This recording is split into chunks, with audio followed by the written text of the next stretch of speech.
meus queridos, bom dia. Eu tô aqui para gravar, né, o último vídeo da nossa saga de cinema. Enfim, a gente vai encerrar esse assunto, né, que foi um assunto que eu esmiucei bastante, porque eu queria que vocês aproveitassem, que vocês curtissem também e que vocês compreendessem o passo a passo aí de como que foi o cinema ao longo da história. Bom, vamos lá. Hoje a gente vai falar sobre os gêneros do cinema. Quais são os tipos de cinema que se podem, né, ser produzidos? E eu vou começar falando a respeito do documentário, que é um tipo de gênero de cinema, tá? Eu dividi em 4 gêneros esse vídeo, né, que na verdade são os mesmos gêneros em que está disposto, né, no livro de vocês. Mas além dos gêneros, a gente também tem os subgêneros. Vocês vão entender um pouquinho melhor ao longo do vídeo, tá? Então vamos falar um pouquinho sobre o documentário. O que é esse gênero de cinema? Ele tem como compromisso a exploração da realidade, né? É 100% real tudo que o documentário fala? Não. Ele pode ser né, uma representação total ou parcial de um fato. Isso vai depender muito da visão geral de quem a produz, tá? O documentário ele tem mais como objetivo um discurso pessoal, né? Eu posso produzir um documentário a respeito de um determinado assunto que eu goste, que eu entenda, que eu tenha vivido, né? E a partir desse documentário vocês assistirem um pouco sobre a minha visão.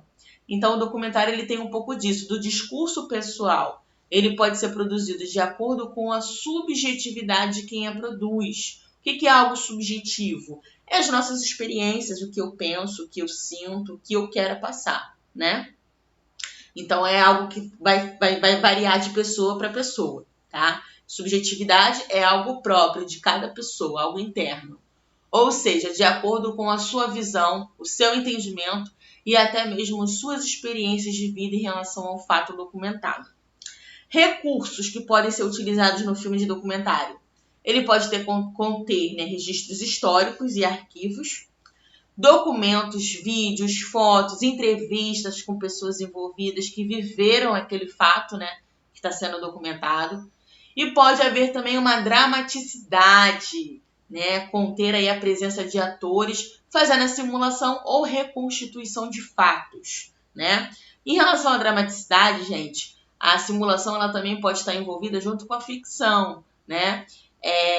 Por exemplo, eu até dei um exemplo em sala de aula para vocês sobre o filme do Titanic, né? Que houve realmente aquele desastre catastrófico, né? De ter havido aí a queda, né, do navio, né? O navio que afundou e tantas pessoas morreram. Então o filme ele retrata algo que realmente aconteceu, só que com ele contém personagens que não é claro na história que realmente tem acontecido. Então aí é meio que uma ficção junto com um documentário, né? O documentário nem sempre ele vai ter o estilo, né, de reportagem, de entrevista, às vezes pode ser um filme mesmo, né? Vocês já devem ter assistido algum filme em que aparece no início escrito: esse filme é baseado em fatos reais, né? Não deixa de ser um documentário também, tá? Eu trouxe aqui para vocês alguns exemplos, né, de documentário. O primeiro foi um cartaz de exibição, né, que houve sobre uma visão, né, do produtor a respeito da Marielle Franco. E a segunda, sobre a chacina de Nova Iguaçu, eu trouxe 2 exemplos de coisas, né, que estão muito presentes no nosso cotidiano. Vocês viram aí a situação da Marielle, né? Provavelmente assistiram as reportagens, acompanharam, né, que foi algo recente. E também a chacina de Nova Iguaçu, que aconteceu há 10 anos atrás, né? E que esse documentário ele foi feito recentemente também, com entrevistas, né, de pais, pessoas que tiveram, né, que viveram, que infelizmente tiveram a experiência de participar desse momento, né? Um momento muito ruim aí na história do Rio de Janeiro. A gente também tem o gênero ficção, tá? Esse gênero ficção, ele pode se subdividir em subgêneros, né? Ele não é uma coisa só. E o gênero ficção, ele tem uma narrativa mais imaginária, ou seja, algo que não é real, não há realidade na produção. Se opõe ao documentário. Então, enquanto um demonstra algo real ou parcial do real, a ficção ela é totalmente o oposto, ela não vai documentar nada da realidade, tá? Ela pode conter elementos da vida real ou histórias que aconteceram na realidade, como também eu falei para vocês, né, a respeito do Titanic. Teve aí um fato real e também há um pouco da ficção, né? Então, na verdade, esse filme ele contém aí 2 gêneros, né, o documentário e a ficção, né? Pode conter elementos da vida real ou histórias que aconteceram na realidade.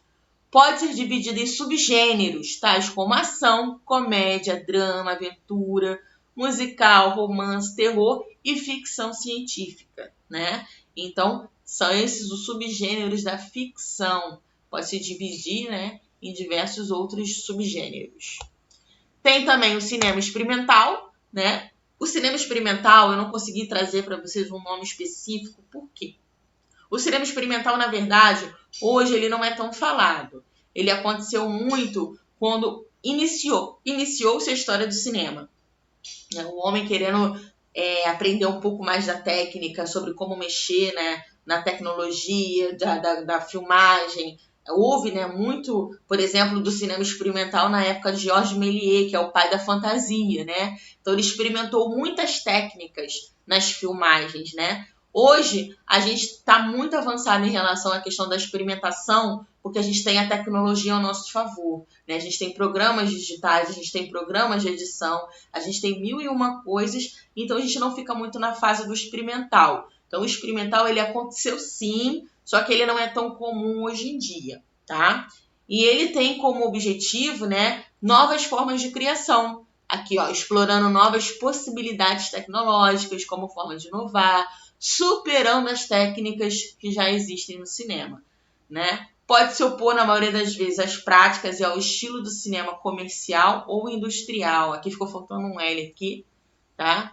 Deixa eu consertar aqui para não ficar errado. Pode se opor, né, ao estilo do cinema industrial, comercial ou industrial. Por exemplo, quando vocês vão assistir um filme em 3D, né? Houve um momento de experimentação. Hoje é algo muito comum, né? Você ir lá no cinema, utilizar aquele óculos para poder ter, né, uma imagem na terceira dimensão, mas no início, né, quando foi começado-se a utilizar essa técnica, né, em 3D, ela foi algo experimental, né?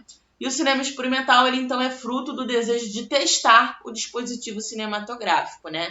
É o objetivo de testar a tecnologia que está aí a teu favor. A gente também tem o gênero animação, esse aqui é bem mais simples, né? Eu não tenho muito o que falar dele. Ele envolve, né, personagens animados, é algo ficcional e fantasioso. Utiliza-se a técnica do quadro a quadro, né, a técnica do fotograma. Inicialmente, na história do cinema, colaborou para os avanços da tecnologia cinematográfica.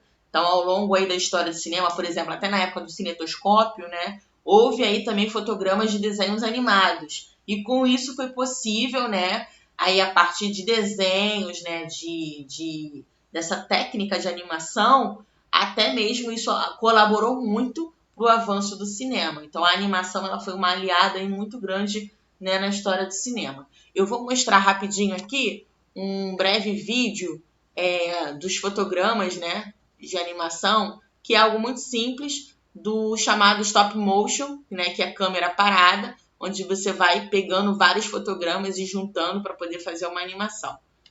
Vou passar aqui para vocês. A vontade de animar objetos é tão antiga quanto a arte. Os homens das cavernas faziam desenhos dos animais com diversas pernas, para assim criar a ilusão de movimento. O que você vê no cinema é uma ilusão de ótica. Um filme é, na verdade, uma sequência de quadros, fotos, que quando colocados um em seguida do outro, nos dá a sensação de movimento.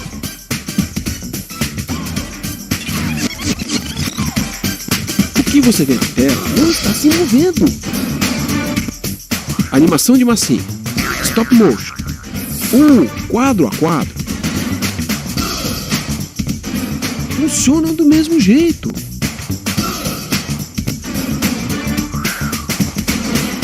Vamos começar do começo. 10 não caem do céu, mas até mesmo ele pode te inspirar. Qualquer coisa pode te inspirar.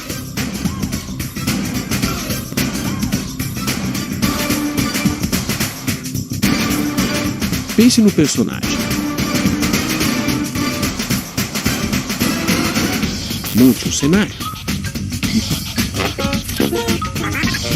Ideias na cabeça, câmera na mão.